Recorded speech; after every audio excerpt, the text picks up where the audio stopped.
Good afternoon. I'm Terry Dempsey. I'm the director of the Museum of Contemporary Religious Art at St. Louis University, and I'm pleased to welcome you to this session honoring Dr. Anna Heller, this year's recipient of the American Academy of Religion's Religion and the Arts Award. We are scheduled to have a 60 to 75-minute session. In the first half of the session, I will introduce Anna, and she will give a presentation on her work in the area of religion and the arts, focusing primarily on her important work at the Museum of Biblical Art. In the second half of our session, Dr. Diane Apostolos-Cappadona, Dr. Cordula, Grewe, and I will have a panel discussion with Anna, and then we will open up the conversation to our audience. And please join us after this session for the 7:30 conferral of the awards to take place at the Hyatt Regency in room Hanover C. The American Academy of Religion's Religion and the Arts Award that Anna is receiving tonight has been given to only 4 other people. Video artist Bill Viola in 2007, mother and daughter visual artist Betty and Allison Saar in 2008, and filmmaker Zarqwa Narwaz in 2009. It is clear that through her impressive accomplishments in the dialogue between art and religion, that Anna is a most deserving recipient of the award. Anna graduated summa cum laude in 1988 with a degree in Museum Studies and Art History from the Nicolae Grigorescu Institute of Fine Arts in Bucharest. She received both her master's degree and her doctorate from the Institute of Fine Arts at New York University. Anna has a long commitment to arts education, be it lecturing for 6 years at the Metropolitan Museum of Art and the Cloisters Museum, to serving on the arts faculties at New York University, the College of the Holy Cross in Worcester, Massachusetts, and Manhattanville College. Anna has had a strong interest in integrating the visual arts with religion, especially because of her own studies in medieval and Renaissance art. In 1997, she was able to merge her teaching with the encounter with the actual art object when she became the founding director of the gallery at the American Bible Society in New York. It was at the gallery where I first met Anna in its inaugural year. As the director of the Museum of Contemporary Religious Art, a museum of contemporary interfaith art in St. Louis, which opened in 1993, I followed any news of other institutions sharing similar missions, and there weren't many. In fact, there were none. They were basically denominational. And I was delighted to see the foundation of the gallery at the American Bible Society in 1997. And under Anna's leadership, the gallery earned the respect of a wide audience, both critical and popular. Her commitment to the arts and religion education resulted in the galleries receiving a $300,000 grant from the Henry Luce Foundation for 3 years of Luce-sponsored symposia at the gallery. I was pleased to have participated in 2 of those symposia at the gallery. In 2005, Anna shepherded the gallery to its next transformation when it became the Museum of Biblical Art, known by the acronym MOBIA. Her work as director of the gallery was impressive, but her pioneering achievements as the founding executive director of MOBIA truly have put her museum at Columbus Circle in Manhattan on both national and international maps. She has combined the display of art with important scholarly catalogs, and in keeping with her love of art and education, she has continued organizing programs keyed to specific exhibitions, programs that bring together insightful people from a variety of backgrounds. The jury for the Religion and the Arts Award stated that Anna's work as a scholar, curator, and museum director is significant because she understands the ways visual images convey religious meaning to a variety of people in a variety of times and places. In explaining MOBIA's purpose, Anna says, and I quote, "Museums shy away from discussing religion, and because of that, visitors sometimes don't get the whole picture of how an object was valued in its day. Obviously, the aesthetic dimension is hugely important, but the part played by faith and ritual shouldn't be ignored," end quote. Anna has the foundation to appreciate both the aesthetic and the religious dimensions of the works her museum displays.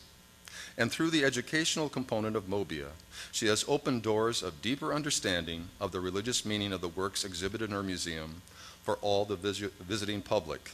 Indeed, Mobia has become a regular destination point for many, including some of the major reviewers for the New York Times and other publications of record.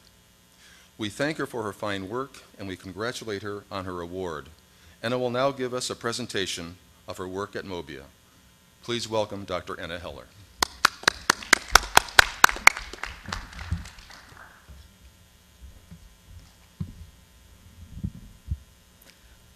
Good evening, and thank you so much for that most kind and largely undeserved introduction. What I want to do in my very short presentation today is talk a little bit about the work that we've been doing at Mobia, while at the same time arguing for the necessity of an intentional dialogue between art and its religious context in our public museums, something that, as Terry mentioned already, doesn't happen all that much. And I want to start in a slightly unusual place. This is the Neue Wache in Berlin, a national monument dedicated to the victims of fascism. And in the center of the room is a sculpture by Käthe Kollwitz titled Mother and Her Dead Son. It is a sculpture that was occasioned by personal loss. Her son Peto had died in the First World War at the age of 18 after having enrolled against his parents' wishes, and that loss prompted his mother, the sculptor and graphic artist Käthe Kollwitz, to embark upon a body of work, both graphic and sculptural, that dealt with this extraordinary loss and also dealt with the larger questions of sacrifice and the uncertainty about the meaning of sacrifice in war. And of course, Kollwitz went on to become a pacifist and a socialist, and she's really an unusual choice for the beginning of my presentation today, as she's not an artist who used religious iconography in her work. And yet,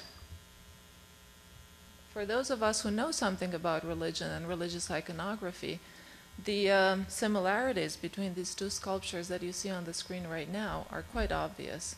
Kollwitz herself talks about this sculpture sometimes under the name of Pietà.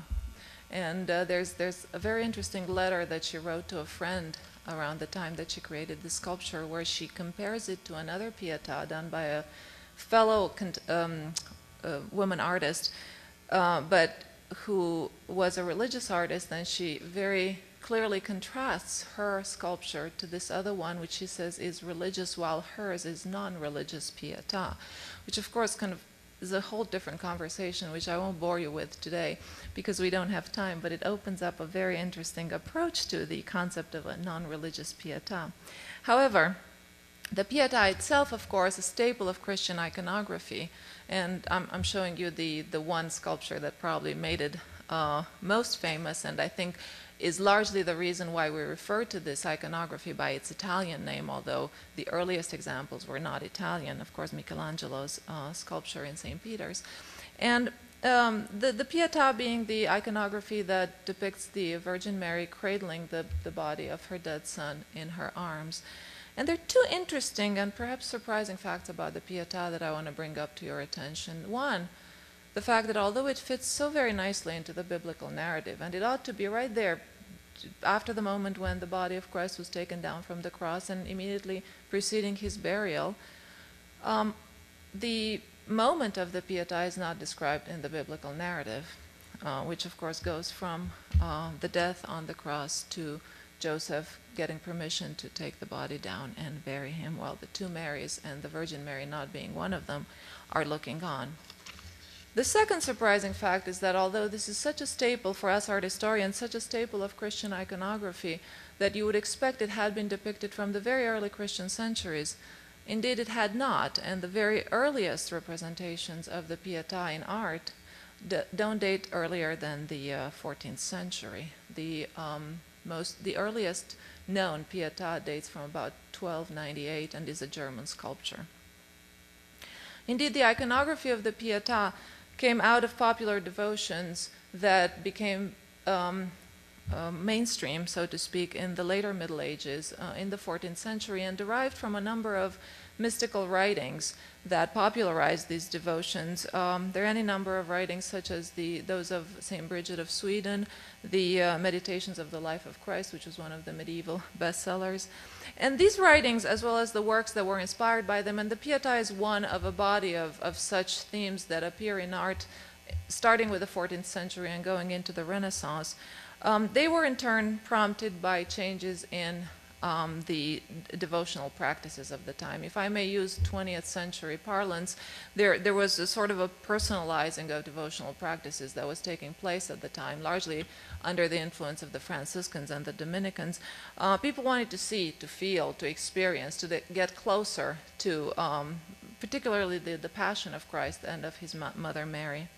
The point I'm trying to make here is that knowing about the history of how these images were created, how they appeared, what their textual and devotional backgrounds or sources were, helps us better understand the role that they had, the way in which they were beheld, the way in which they were used at the time when they were created, hence giving us a slightly fuller picture of the work of art.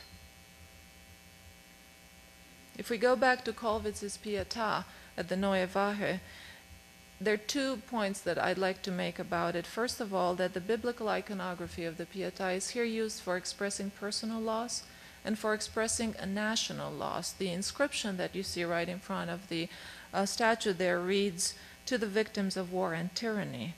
So biblical imagery is used as a sort of shorthand for recognizable symbolism. The concept of loss, the concept of suffering, and the visual reference is there. Although it wasn't intentional in expressing, the sculpture was not intentional in expressing a religious symbolism. And I'll get back to this point in just a second. Second point, although even those of us who recognize the biblical symbolism, we may not always know its history, as I pointed out before. And this is where we're facing the fact that I think we're all very aware of in this room, that biblical illiteracy is a fact of life, and I think particularly when it comes to art. And both these points argue to the necessity of a museum like Mobbia appearing on the scene.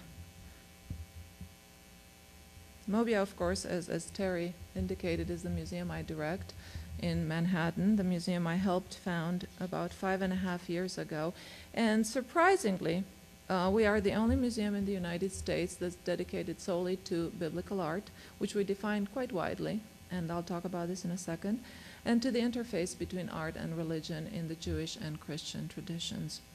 The premise, of course, is something I don't have to convince you of. The Bible is a cultural and artistic touchstone. It is the book that has shaped Western culture more than any other, Western art more than any other. Of course, we all know that it's the world's all-time bestseller, and that there are any number of masterpieces of literature and art, as well as works of popular culture, that we can't very easily comprehend unless we know something of the significance of the books of the Bible. Somebody actually counted, and they say there are about 1,300 allusions to the Bible in Shakespeare's plays. And I think it's hard to understand anybody from Melville to Twain to Toni Morrison to Dostoevsky if you don't know a little bit of the Bible. And then, of course, we move to popular culture, and I'm sure you all remember, those of you who are old enough, Samuel L. Jackson quoting ferociously from, I think it was Leviticus, in Pulp Fiction. And then, of course, all the way to the indicator, to the indicator of sophisticated New York pop culture, that is the New Yorker cartoon. It follows that I used this on the cover of my strategic plan about 3.5 years ago, and I thought it was quite appropriate. So we're still sort of looking for that direction. At least it hasn't taken us 39.5 years. It follows, though, that one cannot be fully literate, and I'm talking visually literate right now, without some knowledge of the Bible, of its narrative, of its symbols, of the worldview and the world of visual culture that have their roots in the books of the Bible. And this is where we come in. as a museum, because while biblical art is a significant part of the collections of any number of U.S. and museums and museums from around the world, we are the only museum for which biblical art constitutes its focus, the focus of its mission. And not only that, but also in every one of our exhibitions and programs, what we try to do is make the link between art and its religious context intentional and obvious. And that is necessary, as I pointed out before, because we are not as literate as we should be as far as religion is concerned, and perhaps more shockingly still, we're not as literate as we think or we ought to be when it comes to the Bible. And I'm sure you've all seen the recent Pew religion test that was published in the New York Times, among other places, and whose results would have been a little funny if they weren't so sad. Some of those results indicated that 53% of the Protestants that were polled did not know that Martin Luther was the person who started it all, and 43% of Catholics weren't quite sure about what the church dogma is on the issue of transubstantiation. Steve Prothero's religious literacy book that came out quite a while ago showed even then that most American adults cannot name one of the 4 Gospels. And a few years ago on the Jay Leno show, yes, the Bible comes up even on the Jay Leno show, nobody in the audience could name any one of the 12 apostles, but of course they all could name the 4 Beatles. Mobia was founded 5.5 years ago to try to address some of this in our own little way through the lens of art. And what we try to do is offer the tools to decode the symbols and the meanings that connect the works of art with the biblical religions.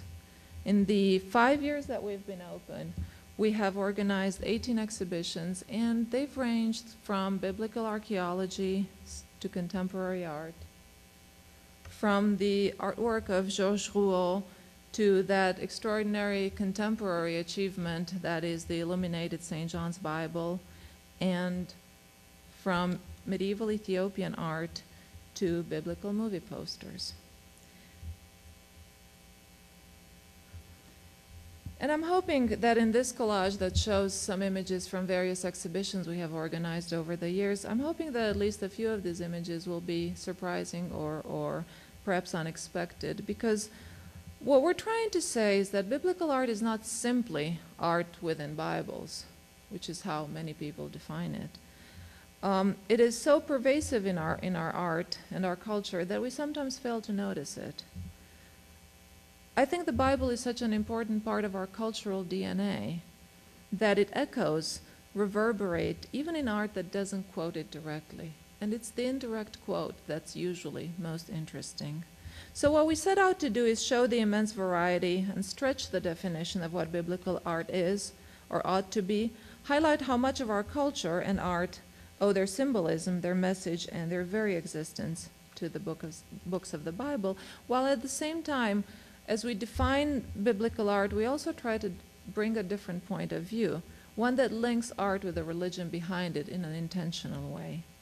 And that is important because, not only because the sources of images illuminate our understanding of them, which is what I was trying to say a little bit earlier, but also because I believe one cannot fully understand religious art without a proper context. And I want to tell you a little story that illustrates that quite well. A friend of mine was finishing his PhD at a New York school, and he was pulling some slides for a lecture he was preparing, and he had the Caravaggio conversion of St. Paul, which you see here, and which of course is still in the Church of Santa Maria del Popolo in Rome. He had it on the light table, and of course that dates me because yes, we were still using slides. But he had this, and a fellow student, graduate student, looked at the slide and said, "Who's this?" And so my friend started explaining, you know, Caravaggio, chiaroscuro, master of the Italian Baroque, and the other guy got a little antsy and said, "Come on, of course I know who Caravaggio is. I meant, who is St. Paul?"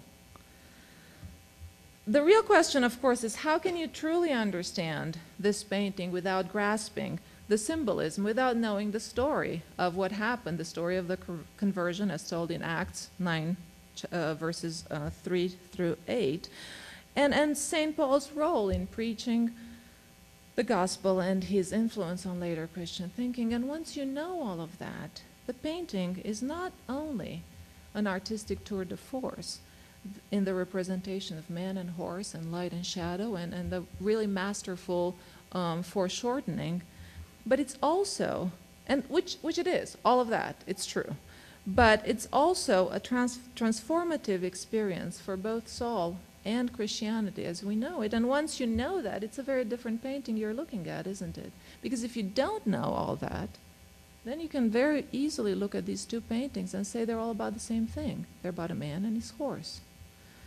And how much poorer is our understanding of the man and the horse if it's just that?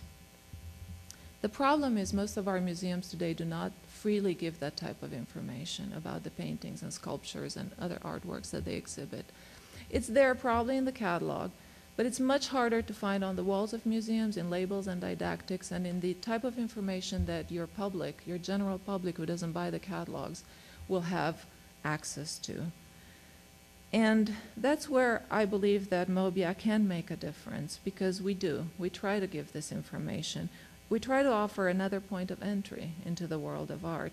And I would like to think a slightly more comprehensive point of view that shows the religion behind the art as well as the beauty of the art itself, which we don't try to deny, of course. And what's exciting is that this point of view has started to be noticed not only by the visitors to the museum, and I have many a wonderful testimony from our visitors in the way that they appreciate our contextual approach, but also in the press.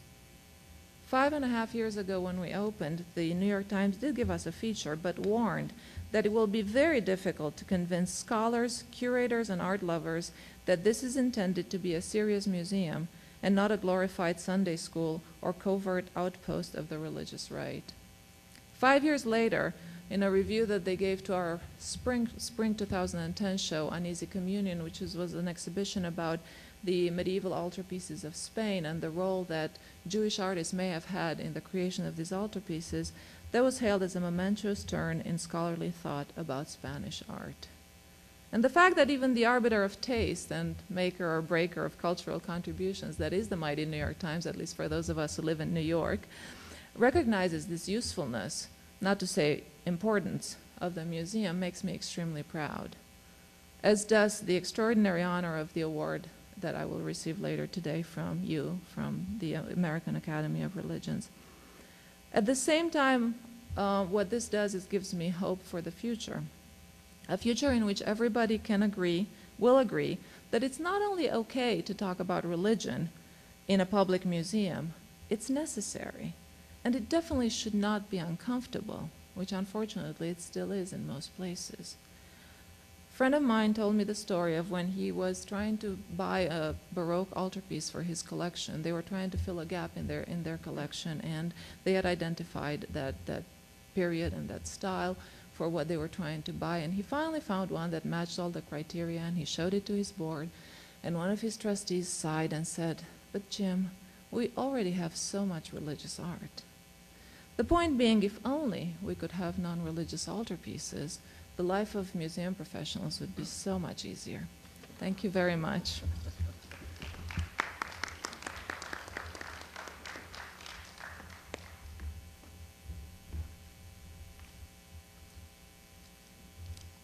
Thank you very much, Anna, for that fine presentation. I've been to Mobia. Every time I get to New York, I try to go to Mobia, and I'm always struck by the variety of exhibitions. You had wonderful reviews for the Dürer show.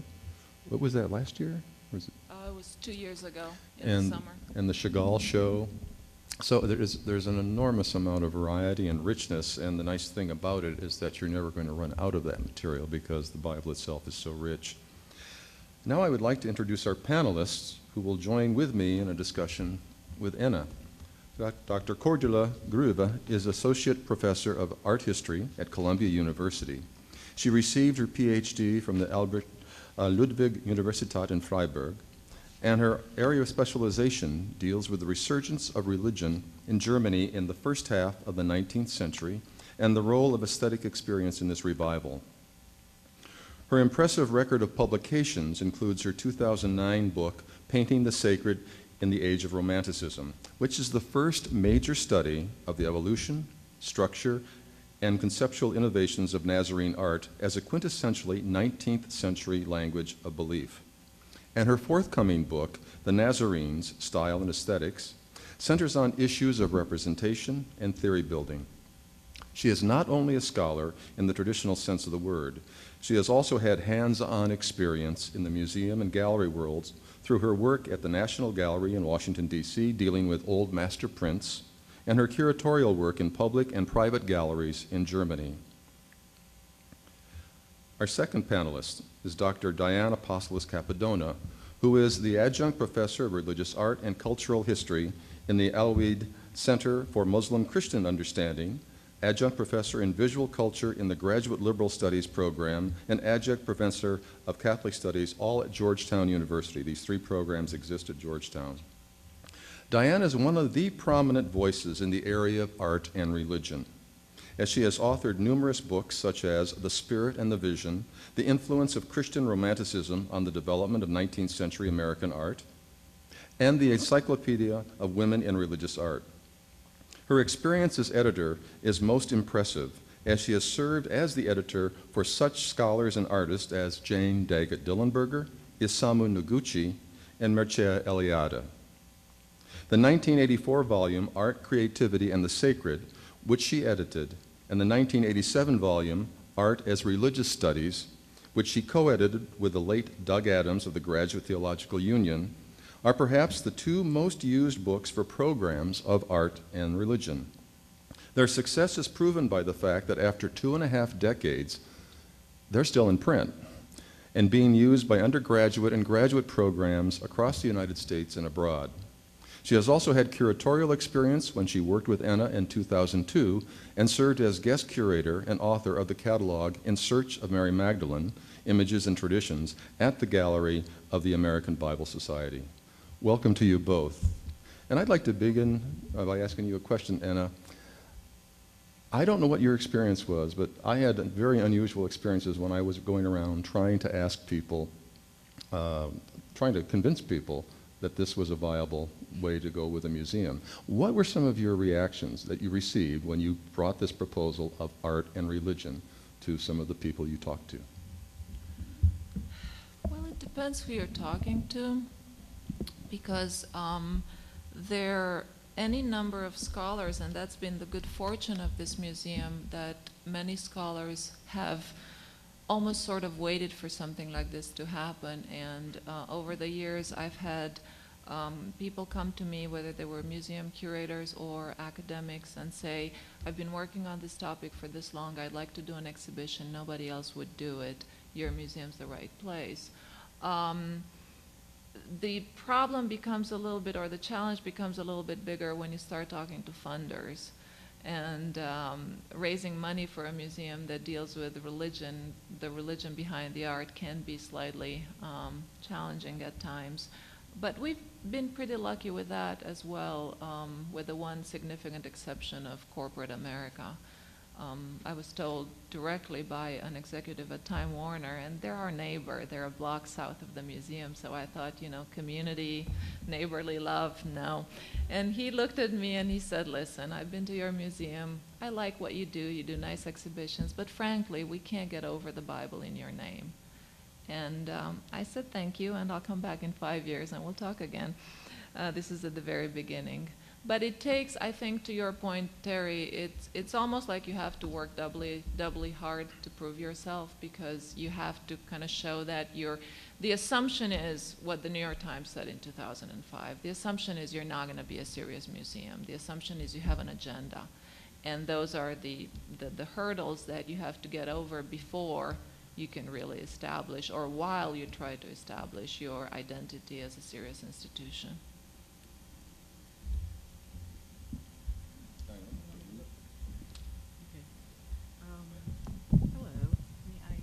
It's on? Okay. All right. Pull it towards me. Yes, Terry. Put my glasses on so I can read the question. All these directions. Okay. I think we're going to just do one question at a time, right? Okay. So I'm going to ask you to talk a little bit about the dialectic of being both an academic or a scholar, independent scholar, you know, the research that you do that's independent from your work as both a museum administrator and the director of the museum, because you're both the administrator as founding director and also involved in the doing of the exhibitions. So could you talk about, you know, do you live a triple life as both a real person and then also as a researcher and as a... Well, as you can imagine, that's a very difficult balance, and I don't claim to have the right answer. Once we opened Mobia, I knew that the scholarship had to take a backseat to running this museum, and that was a choice that I made very intentionally. I have been lucky in that I've been able to do a little bit of research on the side, and you know, it's usually Saturdays and Sundays or after hours.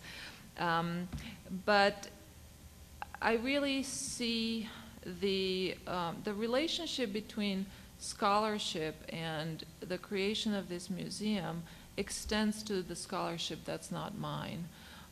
And that's the way it should be. I think I've been extremely lucky in that I have been able to nurture scholars that did not have an outlet for their work, and that we've been able to create, and we continue to create, a schedule of exhibitions and programs that touch on any number of scholarly subjects that I may be personally interested in but don't have time to work on, or that really expand the area in which I was trained. And one advantage of not really being a scholar but running a museum is that I have learned a tremendous amount. I have come out of the little shell of the late Middle Ages, early Renaissance that I wrote my dissertation in, and I've learned a tremendous amount about all the other periods of art history, and now, you know, I don't know a whole lot about anything, but I know a little about a lot of things. And but there's a red thread, and that's been very exciting because it's been very educational, and every once in a while I've had the chance to curate an exhibition or write for a book, and to sort of infiltrate my own research interests into what the museum was doing, and that's been very happy, very happy mixing of the two worlds. Yeah, I want to. I want to follow up on something you just said about, you know, that the museum is suspicious for having an agenda, and that's of course one of these nice phrasings, as if any other museums wouldn't have an agenda. And I want to kind of bring this to something that I have done, a big essay collection on museums of civilization broadly defined, museums of dedicated to non-Western cultures, to ethnology, anthropology, folklore, and natural history. And one of the key issues of debate is the attention drawn to the distinction made between art and artifact, and the politics involved in that distinction, and politics that are politics of decontextualization and often colonial domination, whereby objects are disembedded, to use the term by Schwartz Taylor, from their original use in cultural context. And the strategy is basically by elevating the object, marked and made by ritual, cult, specific sacred practices, to art. It's made into an object distinguished by quality and beauty. And when I did this project, what really struck me is that that's a debate that has not really infiltrated into the strategies of Western high art museums and what they do. And they're basically, disembedment is the norm. That's not questions. That's, in contrast, often the success of the exhibition seems to depend on the fact that you downplay the ritual roots of a work, and we talked a little bit about the Fra Angelico exhibition over dinner. So basically you make that object into art by saying it's a grand example of great art, and the fact that it also has a diversion of purpose you might not mention. And there's a recent exhibition on German drawing in DC, which I can really recommend. It's fantastic, but it is slightly puzzling seeing very complex, rather arcane theological programs, and the only thing the wall label says is style. And at one point I did ask how many visitors would have any clue what is actually depicted on these drawings. And I think I'm very good at typology, and even I found things where I'm like, that is rather interesting. So my question to you is, how do you see actually your museum where you actually upfront confront the fact of these contextual processes and problems? How do you think that can actually ideally infiltrate or sort of challenge practices where whether or not you're a believer, I think, is not the importance, but there is something also about historical earnestness and honesty about dealing with objects that had a certain purpose. And I find it so interesting that in the end it's all about periphery, because what has been so important for non-Western museums is simply ignored in the Western tradition. I think there are two different levels really to that issue. One has to do with the very history of our museums and that whole concept of aestheticizing the object, and that's the reason it's in a museum, because it's a grand work of art, and that's what's important. The second, I think, has to do with whatever's closer to you is more uncomfortable. So because Christianity is a majority, still I guess, a majority religion in this country, it's harder to talk about it in a way that maybe other religions are talked about in museums. You know, it's that concept of the other, which we can deal with much more easily than if it's about ourselves. I think that's one of the problems. And so I agree with you that unfortunately when it comes to, particularly to Christian art, there's a scarcity of that type of approach in our museums. And then of course that also has to do with the time period you're dealing with. It's much easier to talk about religious and religiosity in medieval art because it's far away and, you know, safe to talk about, but then we get into the 20th century and it's a whole nother problem. Ideally, the way that I would see this museum, and we're not the only ones who do this, and I'm glad to see that over the last 15 years that I've been in this field, there's a little bit more out there, and it's a bit random because the exhibition in DC may not have that, but then there have been exhibitions at the Metropolitan, most notably the Byzantium exhibits done by Helen Evans, which were beautifully contextualized. But again, there was Byzantium, and it's far away and safe to talk about. Ideally, the way that I would see this museum and what Terry tries to do in other places in this country influence the larger conversation would be to create a new, almost like a new boilerplate for looking at these things. And that's not going to happen anytime soon because as far as Mobia is concerned, we're just too new, too little known to create that kind of an impact. But I am hopeful because one exhibition at a time, one New York Times review at a time, people start understanding these concepts. And, you know, hopefully 50 years from now, if we're still around, the conversation will have enlarged a little bit. I want to pick up on what you said, Anna. Thanks. You said, whatever is closer is more uncomfortable. And I've discovered that in my own work. When I started working on the Museum of Contemporary Religious Art, it actually was a dissertation first. And I was going from city to city, going into every gallery I could find that looked like it might be open to something like religious or spiritual art. And I walked into a Washington, D.C. gallery, and it was a major gallery there. And I asked the man, the gallery director came out and asked me if he could help me. And I said, do you have any art dealing with the religious or spiritual dimensions? And he said, no, we don't have that stuff around here. So he went back into his office, and I continued to look around. And then a few minutes later, I heard a psst. And I looked up, and he's doing this. And he's calling me into the back room. I'm thinking, this is like he's going to show me something obscene. And he opened up drawers. He opened up drawers of images that they were a little quirky, but they were certainly dealing with the spiritual dimension. And I said, why didn't you show me these when I first asked you? He said, I can't get a reputation of dealing with work like this. But he still had it. And I think what you're doing, hopefully what I'm doing, we're giving permission for these galleries to do that. I think Neil McGregor did a major achievement with Seeing Salvation in 2000. This great director of the National Gallery in London decided to he realized that 1/3 of the collection of the National Gallery was comprised of Christian art. but most people didn't know what it meant, including people ostensibly who were Christians. So he put it together in a way that you could understand it, as you were saying, as the people at that time would understand it. And it was a risk, but it was the #1 exhibition in the United Kingdom that year. It attracted almost 500,000 people. They had extra hours, lines around the block to get in, and it went on to be the 6th all-time best attended exhibition in the United Kingdom. And so there was clearly an audience for that. And I just want to get back to what's closer to you is more uncomfortable.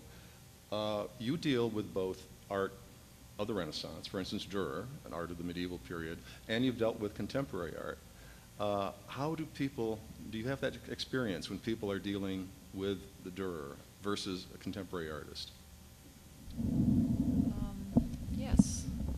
I mean, clearly, Dürer has the star power, so it was the single most, best attended exhibition we ever had.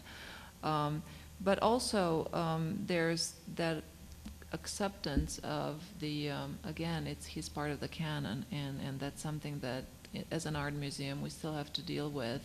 Contemporary artists, a little bit more problematic because, one, I think we're not known as much as a place who features contemporary art, and two, and more importantly, because people don't really think that there is contemporary art that deals with religion that's any good. I mean, sometimes it's as simple as that. And what you were saying before about the galleries, Terry, I've encountered that from artists, very interestingly, both Christian and Jewish artists who have come to me and told me that they don't want to be labeled a Christian artist or they don't want to be labeled a Jewish artist. And so that sort of worked in my favor at least one time when we did an exhibition of Toby Kahn's work last year, which was actually quite successful. And Toby had been waiting to do that exhibition, but not in a Jewish museum, because he didn't want to be labeled as solely a Jewish artist. And I had the same experience with a number of Christian artists who were a little reluctant about getting this label. And that comes from the gallery's point of view, because you get that label, you're not accepted in the art world.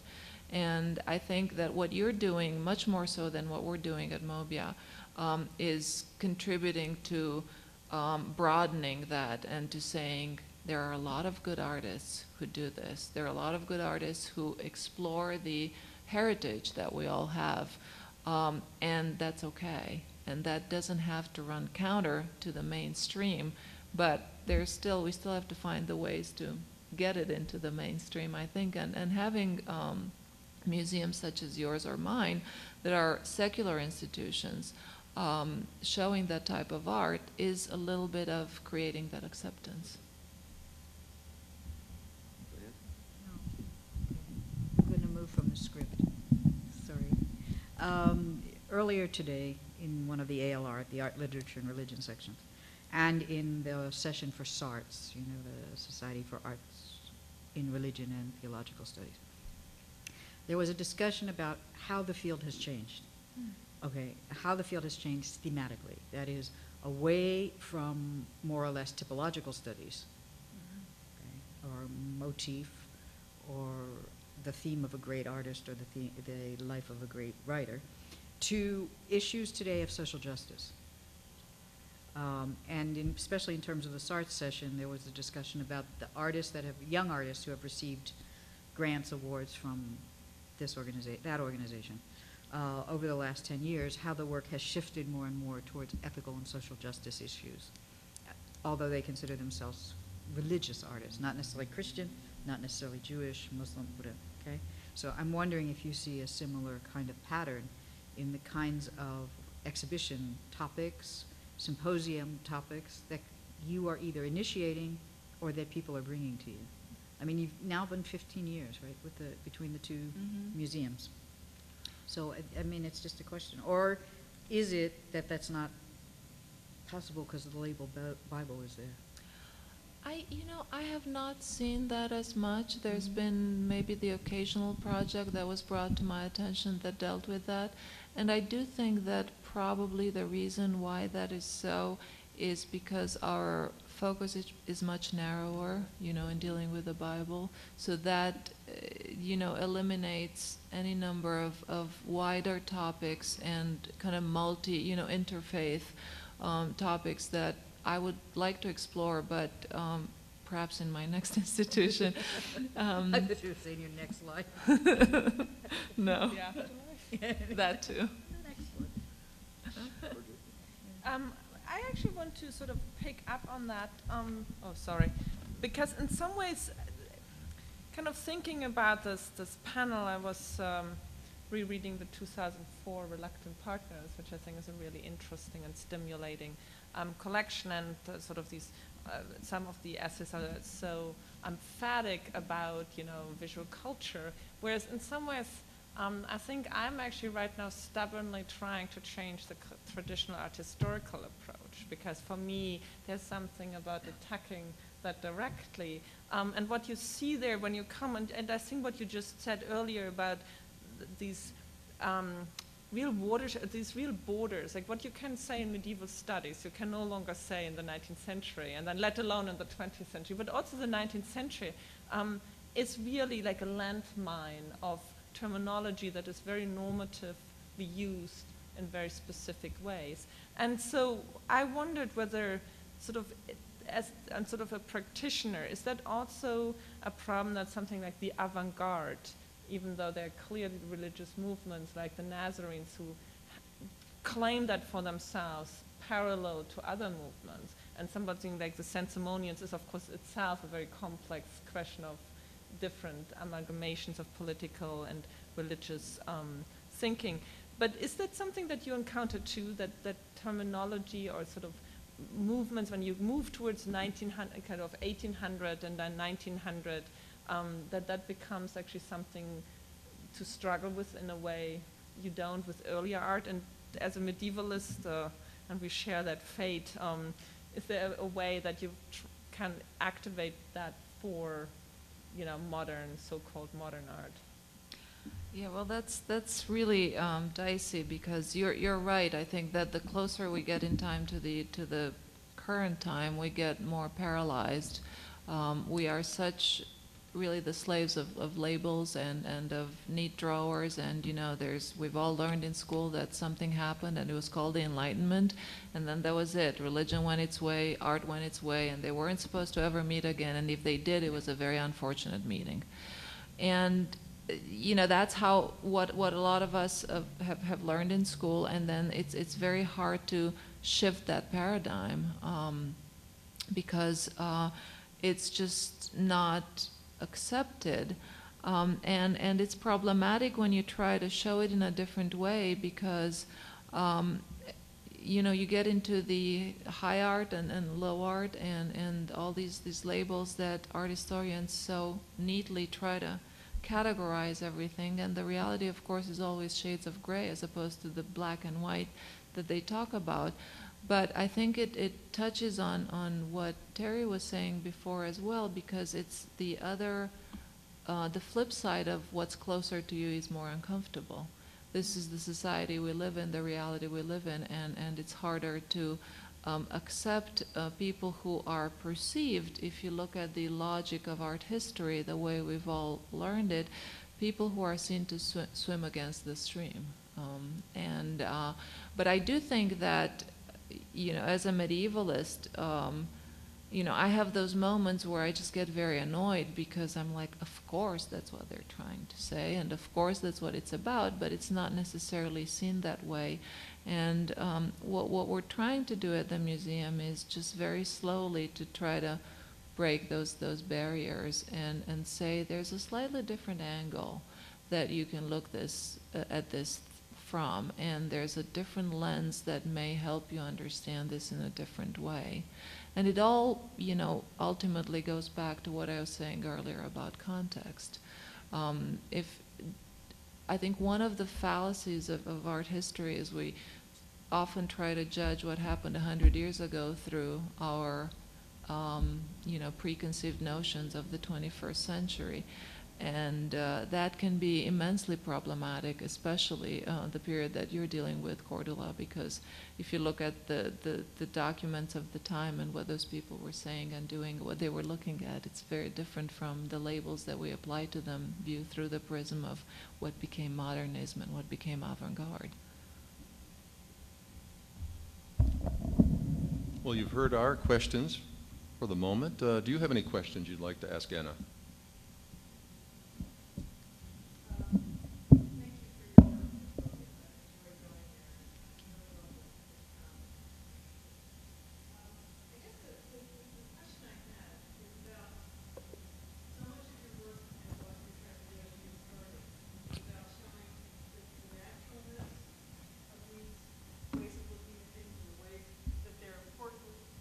Sorry, can everyone hear me now?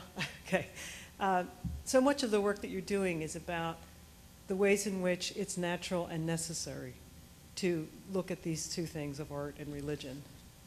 And what I keep thinking about, of course, as a theologian who has to negotiate the world in which people are, there's one part of the world where people are engaged in religious communities and comfortable with that, and a whole other world where they're not. And in fact, they're saying, you are the ones that suppress thought and suppress advancement and those sorts of things. And one of the things I understand in my own work is the need to face that head on and negotiate those dynamics. So in what ways does your work, at the same time you're trying to show the necessity and the naturalness of this, in what ways do you take head on the way religious dynamics have been in the way or have suppressed or have caused art to be created in reaction to, in other words, in what way do you bring out the negative side that you're hinting at all the time and talking about the unfortunate connections, and how can that become part of the dialogue? Because I think as theologians we have learned that we have to embrace all of that as part of the conversation. No, that's an excellent point, and it's something that we haven't done a whole lot. I would like to do more of that, but I think where I've been going strategically with this museum is I can't bring all those things up that are so immensely uncomfortable to so many people until I establish my reputation, because I don't want to shoot myself in the foot, very frankly, in the first 5 years of my existence. But that is the absolutely necessary and kind of obvious next step.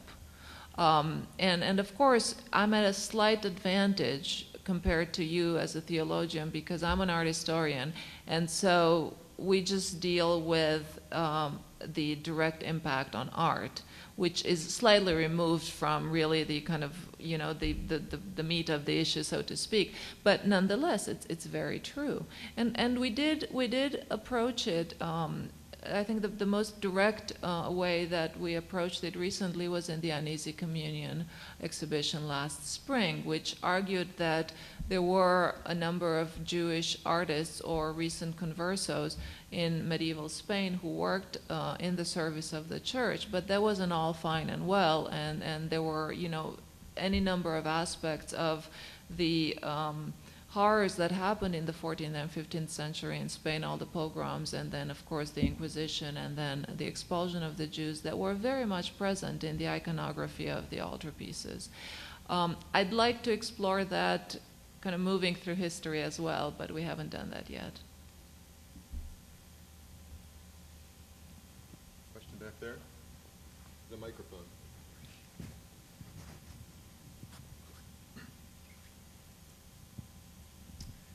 I'd like to present myself as a great fan of the MOBIA also. I'm the theological librarian at Grewe University, and I've had very nice exchanges with your education director. We've actually shared some materials. But my question has to do with an exhibit that was at the Cathedral of St. John the Divine some years ago. I don't know if you might have remembered it. A Time for Hope, A Time to Hope? Was that the one from Spain? Yes. Yes. I wanted to ask you about that because a friend of mine who is a curator told me that that exhibit, for those who don't know, was, I think, medieval art from several Spanish dioceses that Yes. was brought over to the U.S. and was looking for a place to show itself. And my friend who was a curator said that it was brought to the Met, the Metropolitan Museum of Art, but because the commentary was openly evangelistic, the Met would not accept it. And so the Cathedral of St. John the Divine, which is not a bad exhibit space either, wound up showing it. And I went through the exhibit and I picked up the catalog, and it was evangelistic. And coming back to your comment about context, in a way, that was bringing out the original context. And I myself was not offended by the evangelism. It seemed just to be part of what the art was originally about. It was almost making it more real and giving you a feeling of what it would have been like to be in the Middle Ages looking at it. But I guess, so my question would be, is part of the reason some people resist the idea of religious art that the mere description of it seems just a short step away from the advancement of the theological ideas in it, the promotion of them? Is that part of the reason why some people might be uncomfortable? You know, your guess is as good as mine, because I really don't know the answer to that. I am amazed that people are uncomfortable about that, and I think it's a very American thing. I grew up in Europe, and nobody goes to church, but everybody talks about religion, and it's okay. And then I moved here, and it's the opposite. Now, that was a very interesting exhibition because if you looked at the press materials, it was organized by Castile Leon, and all the press materials said that they specifically looked for a church to exhibit. They didn't want to be in a secular museum. Now, I don't know, they may very well have offered it to the Met. But I also remember very distinctly when the New York Times reviewed that exhibition, and they actually gave it a good review, and they were quoting the publicist from Castile Leon as deploring the very scant attention that the exhibition had received, and there were very few people who had seen it. And there was a quote that I've actually used, I think, in the Reluctant Partners book, that said it would have been different if it was in Midtown, so maybe, you know, it's the location, and you know how New Yorkers are, can't go, you know, above 61st Street or something.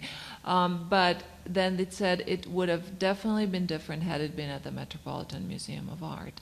So I think it was the combination of the way, and there was a gorgeous exhibition, but it was a combination between the way in which it was presented and the location.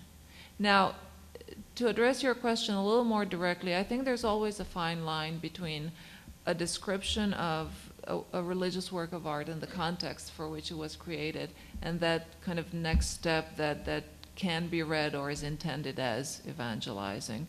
And, you know, one just has to be careful with that. We suffer, for instance, along those lines of people being uncomfortable by the very fact that we are located in the building of the American Bible Society, and we grew out of a gallery that was affiliated with them. Right now we're not. We're perfectly separate legally and everything else, and yet people are still sometimes reluctant to come in just because of the presence of you know, a Christian institution in that building, and that's problematic as well. Any other questions?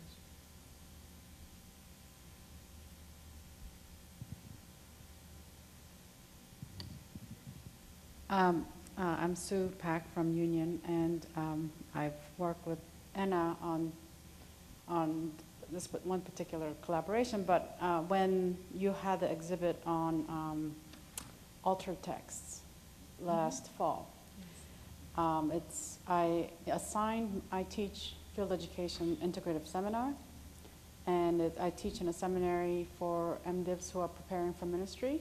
So I assigned a visit to Mobia and this altered text as assignment that they need to go in and move through the exhibition and do some reflection on that. And the exhibit, I mean, you can explain better than I can. There are these texts and Bibles that were cut out, hands cut out of the Bible. I mean, there were a lot of this cutting out, and they had some hymn books, hymnals that certain notes were cut out, certain words were cut out, and so it was visually powerful and I think theologically powerful exhibition. And our students got and when they came back and they were reflected in the classroom, it was an amazing array of reflection that I just didn't anticipate. It was powerful, including they were reflecting on the text, the scripture, and their own tradition. And as a religious leader, what is my relationship to the scripture, and how is it altered? So there were just fantastic conversations around that. So I guess the question is, from my perspective, how could that, I mean, I know that is not necessarily the goal of the museum, but we have experienced such positive opening up of imaginations as in terms of their formation.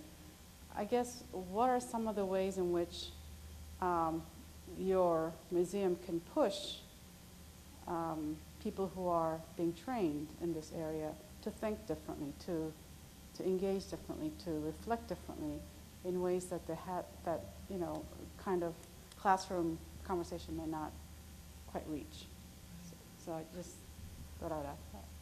Well, I think that's really the promise of a museum like Mobia, because just as we're trying to teach an audience who is versed in art or just goes to art museum to understand the religious aspect of it, I think there's an equal need for people who are versed in religion, whether they studied or they just live it, and who are not accustomed to encountering art. And I think that, you know, hopefully, ideally, we can fill both those needs because the interest is in the dialogue. And I was extremely happy when you told me last year about the reaction of the students and the conversation that the exhibition had created, particularly because it was that type of exhibition that brought up issues that were sometimes uncomfortable, because it was a group of 4 contemporary artists and that had created artworks that were either based on scriptural text or took the actual object of the Bible and altered it, hence the text. But they were coming from all different places, and some of them were reacting against the religion that they were brought up in. Others were just trying to figure out where they were as you know, mature individuals in relation to what they had known as children. And there was this one, perhaps the most powerful work I thought in the exhibition was a Jewish artist, and I'm blanking on her name, but she had taken the Bible that she had used for her bat mitzvah and had cut it in the shape of her hands, but they were little hands, the size they would have been when she was 13. And then she painted it, and it was clear that she had this relationship with her religious background that was fraught with difficulty, but ultimately she created this beautiful art object, and I think it was her way of working that relationship out. And that, of course, I think would be enormously interesting to students, you know, in a theological seminary, because they would look at it from a completely different perspective than I'm looking at it as an art historian. And what I would like to do, I would like to encourage that kind of conversation, because I feel that we as museum people can learn a lot from them. And so, you know, maybe you and I can talk about that later, but, you know, since we're so close to one another, our institutions, it would be nice to have an ongoing dialogue that could show us that different point of view, and then we hopefully can bring it over and, you know, translate it for the general public, so to speak. Any other questions? Well, I want to thank you all for being here tonight. I especially want to thank Anna, and congratulations to you. Cordula and Diane, thank you for being here also. And in about 1 hour, Anna will be receiving her award at the Hyatt Regency Hanover C. I've been told that it will last only 1 hour, 7:30 to 8:30. So Hanover C, Hyatt Regency. Thank you again for being here.